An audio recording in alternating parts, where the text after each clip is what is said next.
जय श्री माधव जय श्री सत्येन्द्र माधव 53 अध्याय। तेपने हस्तिना वृत्तांत बुझी अर्कुर उपागत श्री सुखवाच।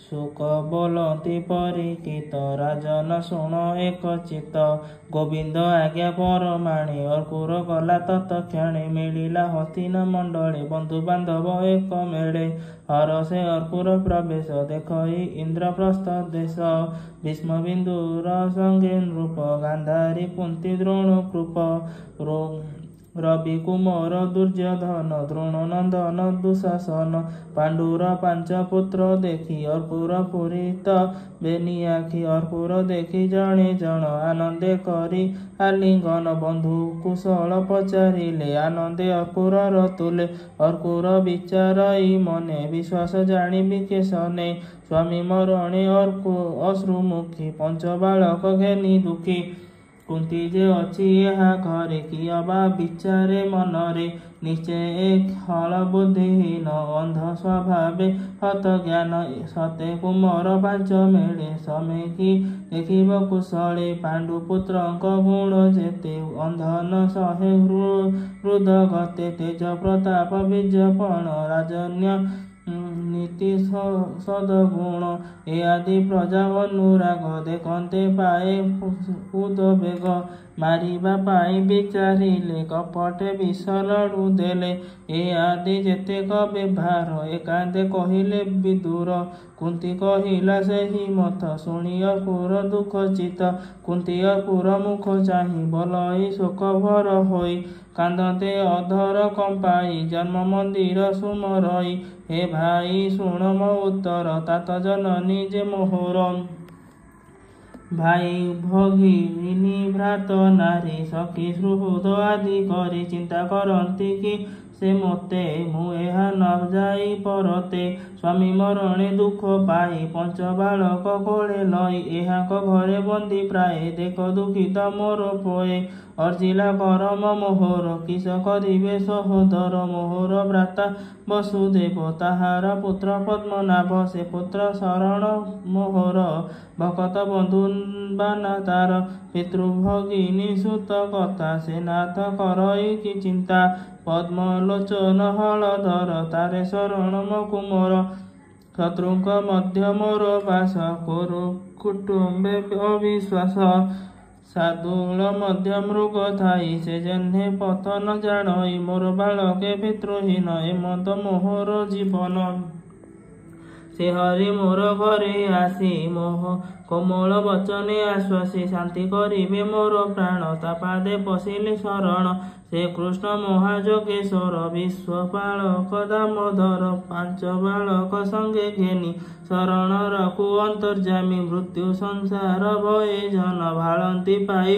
खेद मन पसंती जेते तार पादे तेबे बंचंती अप्रमादे ता पादु अन्य ठाप नाही एमंत प्राय मु मणई नमस्ते कृष्ण शुद्ध देहि जीव परमात्मा तोहि जोग स्वरूप जोगेश्वर भुनाथ शरण मुतर एमंत सुत सुमने सुमरी कृष्ण चरणे ध्यान करी कांदे अर्कुर मुख चाहि परिकेतो प्रति प्रपिता मही पांडव जननी रोदन शुणी अर्कुर खेत मन निकटे बसाई विदुर कहि होई चिंता भर गोमात सावधाने शुण तोहर पुत्रकर गुण धर्म पवन सुनासीर विबुद्ध अश्विनी कुमार एहांक अंशे जात होई भारा निबारे पांच भाई अनादि विष्णु जार बंधु एहा न जानी किंपा कांदु एमंत कही कले शांति शुणी हरस मने कुंती अर्कुर विचारई चिते एबे रहिली मास केते बुझिली राजार व्यवहार एबे मु जीवी निज पुर एमंत मने विचारई विदुर हस्ते हस्त देई साक्षणे अर्कुर विदुर मिलिले राजार मंदिर पुत्र लाल से कुरुपति विषम दंभ तार मति बंधु हृद मध्य रही अर्कुर बोले अंधे चाहि राम गोविंद वचने अर्कुर कहे शुद्ध मने अर्कुर बज तू कुरु वंशे विद्यमान विचित्र विजयर नंदन पांडु राजार अंत काले ରାଜା ହୋଇଲୁ ଗୁରୁକୁଳେ। ଧର୍ମେ ପାଳନ କର ମହି ପ୍ରଜାର, ଏତେ ଚିତ୍ତ ଦେଇ ସତେକ ପୁତ୍ର ଅଛି ତୋର। ଏହି 5 ପାଣ୍ଡୁର କୁମର, ଏହାଙ୍କୁ ଦେଖ ସମ କରି ଯେବେ ପାଇବୁ ଯଶ ସିରି। ଏହା ନ କରି ମୂଢ଼ ପ୍ରାୟ ଯେବେ ବୁଡ଼ିବୁ ଲୋଭ ମୋହେ। ଅଧର୍ମ କରି यह ଲୋକେ, ଅନ୍ତେ ତୁ ପଡ଼ିବ ନରକେ। ଏ ଯେ ପାଣ୍ଡୁର 5 ପୁଅ, ତୋହର ସତେକ ତନୟ।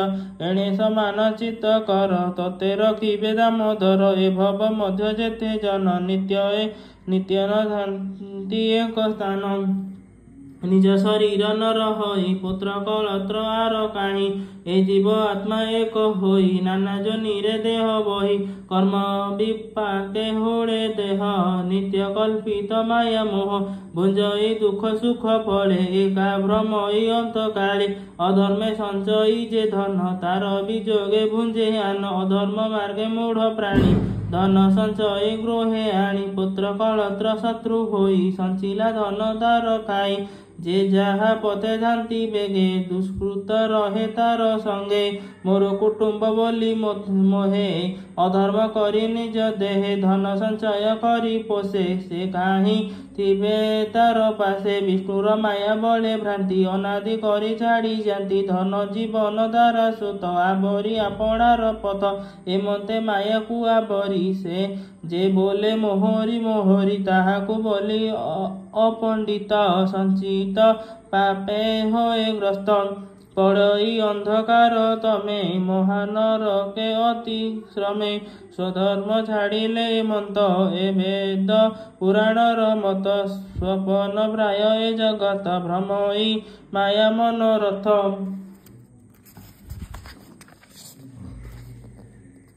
ତୁ ମହାପୁରୁଷଙ୍କ ଅଂଶ, କି ପାଇଁ ହେଉ ବୁଦ୍ଧିଭ୍ରଂଶ।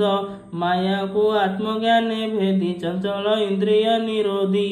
ସମଦୃଷ୍ଟିରେ ଶାନ୍ତି ଭଜ, ତୁ କୁରୁ ବଂଶେ ମହାରାଜ। ଏମତେ ଅର୍କୁରର ବାଣୀ, ବୋଲନ୍ତି ଧୃତରାଷ୍ଟ୍ର ଶୁଣି। ଅର୍କୁର କହୁଅଛୁ ଯେତେ, ଅମୃତ ପ୍ରାୟ ରୁଚେ ମୋତେ। ମନୁଷ୍ୟ ପାଇ ସୁଧାରସ, ପିବନ୍ତେ ନୋହେ ମନ ତୋଷ। ତୋର ବଚନ ସେହି ମତ, ଶୁଣି ଚଞ୍ଚଳ ମୋର ଚିତ୍ତ। ତୋ ବାଣୀ ନ ରହେ ମୋ ମନେ, ଘେନେ ବିଜୁଳି ରୂପ ଘେଜେନେ। ପୁତ୍ର ସରାଗେ ମୋର ଚିତ୍ତ, ଈଶ୍ୱର ମାୟାରେ ମୋହିତ। ଏମନ୍ତ ଗୋବିନ୍ଦର ମାୟା, ଅନ୍ୟଥା କେ କରିବ ତାହା। ଅବନୀ ଭାରେ ଭାବଗ୍ରାହୀ, ଯାଦବ ବଂଶେ ଜାତ ହୋଇ। ଏକଥା ତାହାର ଭିଆଣ, ଅର୍କୁର ସ୍ଥିର ମନେ ଶୁଣ। ବିଷ୍ଣୁର ମାୟାର ମହିମା, କେ ଜାଣିପାରେ ତାର ସୀମା। ସେ ମାୟା ବଳେ ଗୁଣ 3, ଆପଣେ ଭ୍ରମେ ନାନା ଯୋନି। ଜୀବନ ରୂପେ ତହିଁ ପଶି, ଭୁଞ୍ଜଇ କର୍ମଫଳ ବସି। ପରମ ଭିନ୍ନ ରୂପେ ତାଇ, କରନ୍ତା କର୍ମ ନ ଲାଗଇ। ଏମତ ମହିମା ତାହାର, ମୁଁ କିସ କହିବି ପାମର। ତାହାର କ୍ରୀଡ଼ା ଏ ଜଗତ, ଜାଣି ନ ପାରେ ତାର ଅନ୍ତ। ସଂସାର ଚକ୍ର ଗତି ହରି, ମାୟାର ବଳେ ଅଛି ଧରି। ତାହାକୁ ମୋର ନମସ୍କାର, ଛାମୁରେ କହ ଯା ଅର୍କୁର।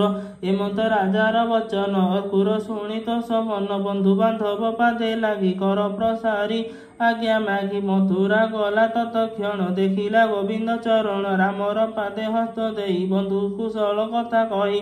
ପାଣ୍ଡୁ ବାଳକେ ରାଜା ଚିତ୍ତ, ବକ୍ର ବ୍ୟବହାର ବିପରୀତ। ଶୁଣି ହସିଲେ ଭଗବାନ, ଅର୍କୁର ମୁଖେ ଅବଧାନ। ସେ ରାମ କୃଷ୍ଣ ପାଦ ଗତ୍ୟ, ନମଇ ଦାସ ଜଗନ୍ନାଥ। इति श्रीमद्भागवते महापुराणे परमहंस संहितायां दशमस्कन्धे अर्कुर मथुरा प्रवेशो नाम 53 अध्यायः। जय श्री माधव, जय श्री माधव, जय श्री सत्यन्त माधव।